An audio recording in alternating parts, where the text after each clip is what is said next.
What we are going to learn today is the secret meaning of thus in terms of this sect. Thus means true nature.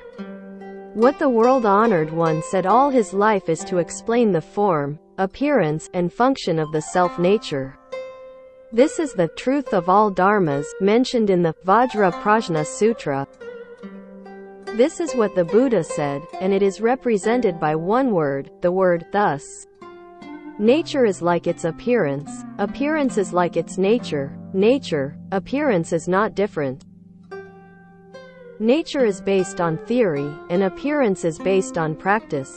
Theory is like its practice. Practice is like its theory. Theory, practice is not different. The Buddha explained this principle to us, and explained the truth to us. Therefore, at the beginning of the scriptures, it is used like this, which really puts forward the general outline. If someone asks, "You have so many Buddhist scriptures, what exactly did Shakyamuni Buddha say?" You just tell him, thus. If you want to ask these two words, thus, and want to explain in detail these two words, thus, a set of the Tripitaka is the explanation of these two words. Indeed, there is no sentence, no word that is superior to the two words, thus, so the meaning of these two words is endless. According to this sect, ancient virtue also has a way of saying the same. Thus is to say, the mind becomes the Buddha. Thus is to, the mind is the Buddha. This statement is also very good, and it is completely based on the principle of Pure Land sect explained in Visualization of Infinite Life Sutra. Indeed, the basic principles of Pure Land are these two sentences: the mind becomes the Buddha, the mind is the Buddha. In other words, the mind is the Buddha, and the Buddha is the mind.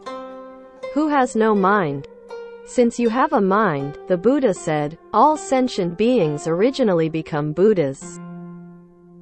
And we suddenly realized this. Why did he say that you originally became a Buddha? It is the mind that is the Buddha. As the Zen sect said, seeing one's nature with a clear mind, one can become a Buddha by seeing one's nature. A clear mind is the true mind, and the true mind is the original nature. A clear mind sees the nature. Seeing the nature, the nature is the Buddha.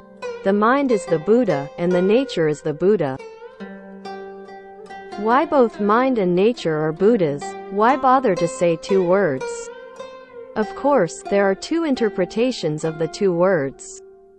Generally speaking, nature is the form of the mind, and the mind is the function of nature. In other words, our mind has the form and function. From the form, we call it nature, and from the function, we call it mind.